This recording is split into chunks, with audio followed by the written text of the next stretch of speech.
আজকের ভিডিও রৈখিক ভরবেগ। তো রৈখিক ভরবেগ কাকে বলে? ভর ও বেগের সমন্বয় কোনো গতিশীল বস্তুতে যে ধর্মের সৃষ্টি হয় তাকেই রৈখিক ভরবেগ বলা হয়। অর্থাৎ রৈখিক ভরবেগ বা ভরবেগ সেটাকে পি দিয়ে বলা হয়। তাহলে পি সমান ভর এবং বেগের গুণফল। ভর হচ্ছে এম, বেগ হচ্ছে ভি, তাহলে এম ইন্টু ভি। তাহলে পি সমান এম ভি, এইটাকে মনে রাখা দরকার। আচ্ছা, একটা কথা বলা যাক, এখানে এটি স্কেলার রাশি না ভেক্টর রাশি বলতে গিয়ে তাহলে এম ভর এর কোনো ডাইরেকশান নেই, কিন্তু ভি এর ডাইরেকশান আছে। তাহলে এক্ষেত্রে এম হচ্ছে স্কেলার রাশি, ভি হচ্ছে ভেক্টর রাশি, তাই এদের দুজনের গুণফল ভরবেগ একটি ভেক্টর রাশি। একক হচ্ছে সিজিএস পদ্ধতিতে গ্রাম সেমি পার সেকেন্ড এবং এসআই পদ্ধতিতে কিলোগ্রাম মিটার পার সেকেন্ড। এবারে তাৎপর্য বা নোট, যাই হোক তাৎপর্যই বলা যাক, তাৎপর্য সম্পর্কে একটুখানি রাখতে হবে, এটা একটু করে রাখতে হবে যে সেটা কি না, যদি ভর যত বেশি হবে কোনো বস্তুর মধ্যে তাহলে বস্তুর ভরবেগ তত বাড়বে। মনে করা যাক কোনো একটা বস্তুর বেগকে স্থির করে রাখা হলো, রেখে তার ভরটাকে যদি দ্বিগুণ করা হলো, অর্থাৎ তার ভর এমটা এমই আছে কিন্তু তার বেগটা 2v হয়ে গেল, ঠিক আছে? তাহলে কিন্তু তার ভরবেগটা বেড়ে গিয়ে দ্বিগুণ হয়ে যাবে, 2p হয়ে যাবে, বুঝা গেল? ভরবেগ সমান p। তাহলে তার উদাহরণ কি? মনে করো একটা মালবাহী লরি, সেটা যদি একটি খালি লরি, দুটো যদি সমান বেগে চলে, তবে যেটার ভর বেশি তাহলে মালবাহী লরি সেটার ভরবেগও তাহলে খালি গাড়িটার থেকে অনেক বেশি হবে। তাই যখন দুজনে ব্রেক মারবে তখন মালবাহী গাড়িটাকে থামাতে অনেক বেশি বল প্রয়োগ করতে হবে, কারণ মালবাহী গাড়ি তার ভরটা খালি গাড়ির থেকে অনেক বেশি। আবার অন্যদিকে যদি ভাবা যায় যে যদি ভরটাকে যদি একই রেখে যদি বেগটাকে বাড়ানো যায় তাহলে কি হবে? সেক্ষেত্রেও ভরবেগ বাড়বে। তাই জন্য কোনো একটা একই ভরের যদি দুটো গাড়ি, যার বেগ বেশি সেটাকে কিন্তু থামাতে বেশি বল প্রয়োগ করতে হয়। তো এটা হচ্ছে, এগুলো একটুখানি মনে রাখতে হবে।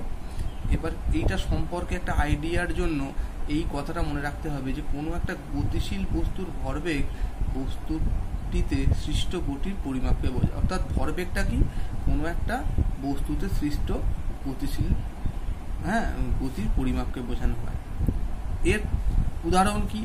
দুটো উদাহরণ বই থেকে পড়তে হবে, সবার বই আছে। প্রথম উদাহরণ যেটা, জল ভর্তি বালতি অভিকর্ষের অধীনে অবাধে পতনশীল। অর্থাৎ কোনো একটা, মনে করি জল ভর্তি যদি বালতি সেটা অভিকর্ষের অধীনে পড়তে থাকে, তাহলে বোতলটি যখন পড়ছে পতনকালে তাহলে অভিকর্ষজ ত্বরণের প্রভাবে তার গতিবেগ বাড়বে, তাই জন্য বোতলটিতে একটা গতির সৃষ্টি হবে, তাই না? এক্ষেত্রে ভর স্থির, সেই জন্য এই গতিবেগ দ্বারাই তার গতিকে ব্যাখ্যা করা যায়। কিন্তু এবার বোতলটিকে যদি লিক করে দেওয়া হয়, অর্থাৎ সেইখান থেকে যদি জল পড়তে থাকে, সেই অবস্থায় যদি বোতলটি পড়ে তাহলে বোতলটির ভর কমে যাচ্ছে, একই সঙ্গে বোতলটির গতিবেগ কিন্তু বাড়ছে। তাহলে এক্ষেত্রে বলা যাচ্ছে কি, বোতলটির গতি শুধুমাত্র তো কিন্তু গতিবেগ দ্বারা সেটা প্রকাশ করা যাচ্ছে না, তাতে একটা ভরও কিন্তু গুরুত্বপূর্ণ একটা ভূমিকা পালন করছে।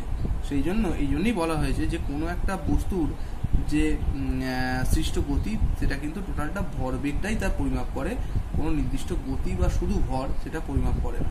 একইভাবে রকেটের গতিশীলতা, একটা রকেট যখন গতিশীল হয় আমরা জানি কি, ক্রমাগত তার এরম যদি একটা রকেট হয়, এর পরেও রকেট আছে, তাহলে সেখানে জ্বালানিটা এরকম পিছন দিকে মানে হয় আর কি। তো জ্বালানির দহনের ফলে তার ভর ক্রমশ কি আস্তে আস্তে হ্রাস পেতে থাকে, আবার একই সঙ্গে তার গতিবেগটাও বাড়তে থাকে, গতিবেগটা ঊর্ধ্বমুখী সেটা কিন্তু বাড়তে থাকে। সুতরাং এই পরিমাণ যে ভর বা গতির দ্বারা, একটা নির্দিষ্ট ভর বা গতির দ্বারা কিন্তু এই পরিমাণটাকে নির্ণয় করা সম্ভব না। এই ভরবেগের দ্বারাই এই গতির পরিমাণটা নির্ণয় করা যায় বা নির্ধারণ করা যায়। তাহলে এটাই হচ্ছে ব্যাপার। তাই শুধুমাত্র ভর বা শুধু গতি নয়, ভরবেগ দ্বারাই কিন্তু এগুলোকে নির্ণয় করা যায়। আচ্ছা, এর পরের যেটা সেটা হচ্ছে ভরবেগের যে পরিবর্তন, সেই ভরবেগের পরিবর্তনটা দেখা যাক।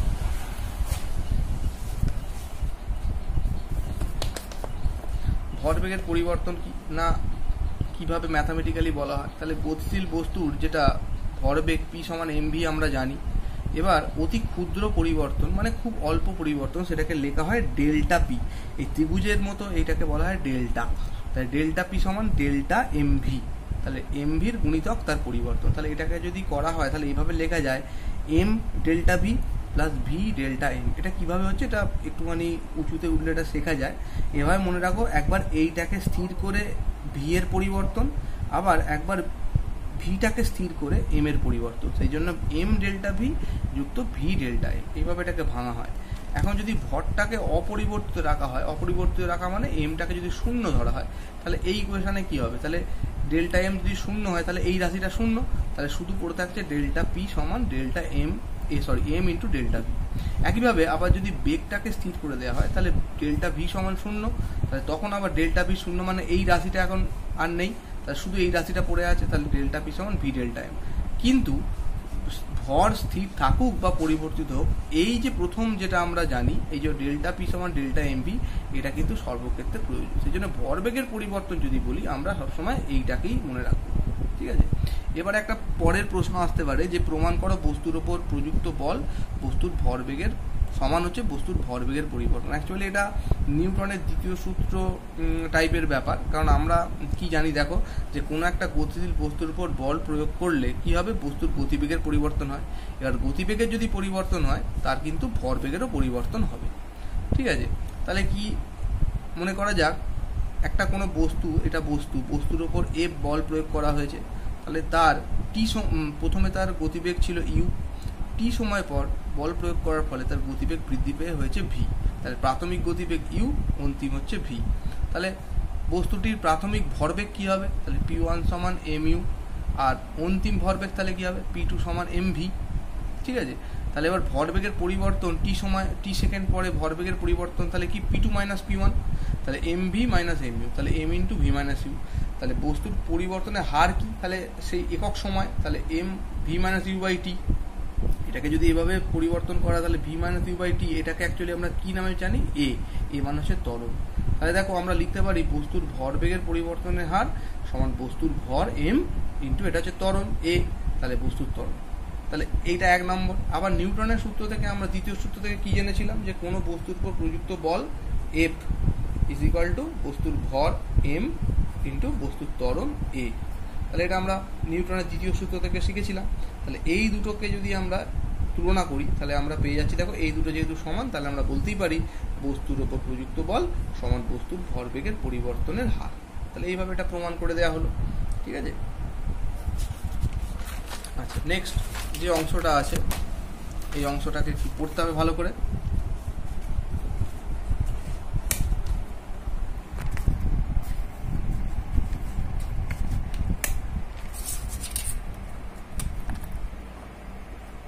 এইভাবে করে, ঠিক আছে। আচ্ছা, সেটা হচ্ছে দেখো যে রৈখিক ভরবেগ সংরক্ষণ সূত্র, এটা খুবই ইম্পর্টেন্ট একটা জায়গা, যে রৈখিক ভরবেগ তার আবার সংরক্ষণ সূত্র। তাহলে তার স্টেটমেন্টটা আগে আমাকে জানতে হবে। তার স্টেটমেন্টটা কি, হ্যাঁ সেটা একটু দেখো। যে বলা হয়েছে যে কোনো বস্তু সংস্থার ওপর বাইরে থেকে যদি বল প্রয়োগ করা না হয়, তাহলে বস্তু সংস্থাটির মোট যে রৈখিক ভরবেগ সেটা মানে এবং অভিমুখে সেটা কিন্তু অপরিবর্তিত থাকবে। এটা হচ্ছে ভরবেগের সংরক্ষণ সূত্র, ঠিক আছে। তো এখানে একটা উদাহরণ দিয়ে দেয়া হয়েছে, যে মনে করি একটা M1 আর একটা M2 ভরের বস্তু আছে। তাহলে বস্তু দুটোর প্রাথমিক বেগ একটা U1, এটা তাহলে U2। এবারে দুটো একই অভিমুখে চলছে। এবার এই একই অভিমুখে চলাকালীন এদের মধ্যে কি হবে, একটা রেখা বরাবর চললে একটা সময় সংঘাত হবে। এই সংঘাতের সময় তাহলে এদের ভর তো একই, এইভাবে সংঘাত হয়েছে, সংঘাতের পর একই অভিমুখে যাবে, কিন্তু এদের যে গতিবেগ সেটা পরিবর্তিত হয়ে V1 এবং V2 হয়েছে। এটা সংঘাতের আগে, এটা সংঘাতের সময়, এটা সংঘাতের পরে। তাহলে সংঘাতের আগে বস্তু দুটোর মোট যে ভরবেগ সেটা কি হবে, তাহলে M1U1 যুক্ত M2U2, ঠিক আছে। আবার সংঘাতের পরে বস্তু দুটোর ভরবেগ কি হবে, তাহলে M1V1 যুক্ত M2V2। তাহলে এবার রৈখিক ভরবেগ সংরক্ষণ সূত্র অনুযায়ী আমরা লিখতে পারি M1U1 প্লাস M2U2 সমান M1V1 সমান M2V2। কেন লিখতে পারলাম এটা, কারণ ভরবেগ সংরক্ষণ সূত্রের মধ্যে বলাই আছে যে এখানে হচ্ছে বাইরে থেকে যদি কোনো বল প্রয়োগ না করা হয়, তাহলে তার মোট রৈখিক ভরবেগ অপরিবর্তিত থাকবে, অর্থাৎ তার সংঘাতের আগেও যা ভরবেগ ছিল সংঘাতের পরেও তাই ভরবেগ থাকবে। সেই জন্য আমরা লিখতে পেরেছি M1U1 যুক্ত M2U2 সমান M1V1 যুক্ত M2V2। তাহলে এই হচ্ছে রৈখিক ভরবেগ সংরক্ষণ সূত্র এবং তার ব্যাখ্যা। এবারে যেটা আছে, এবার এই রৈখিক ভরবেগ সংরক্ষণ সূত্রের কিছু উদাহরণ আছে। মানে কোন কোন ক্ষেত্রে এই সংরক্ষণ সূত্রটা মানে মেনে চলে আর কি, সেটা একটা উদাহরণ আছে, যার মধ্যে প্রথমেই হচ্ছে কি দেখো, বন্দুকের পিছনে হাঁটা। আমরা জানি কোনো একটি রাইফেল বা বন্দুক সেটাকে যদি চালানো হয়, তাহলে সামনের দিকে যখন গুলিটা ছোটে সে পিছন দিকে একটা মানে ব্যাক করে। তো সেইটাই হচ্ছে রৈখিক ভরবেগ সংরক্ষণ সূত্রের একটা উদাহরণ। এখানে ছবিটা আঁকা হয়েছে এখানে বোঝাবার জন্য। এই এম, বড় এম হচ্ছে বন্দুকের ভর, ছোট ভি সেটা হচ্ছে গুলি ছোঁড়ার পর বন্দুকের গতিবেগ, ছোট এম সেটা হচ্ছে এটা গুলির ভর, আর বড় ভি হচ্ছে যে বুলেটের গতিবেগ, যখন গুলিটা ছোঁড়া হলো তখন তার গতিবেগ। তাহলে এই যে বন্দুক বা কামানের গুলি ছোঁড়া, এটা হচ্ছে কিন্তু রৈখিক ভরবেগ সংরক্ষণ সূত্রের প্রয়োগ।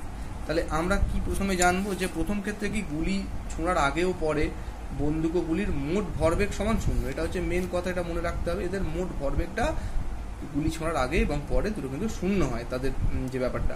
তাহলে এবার কোনটা কি বলেই দেওয়া হয়েছে।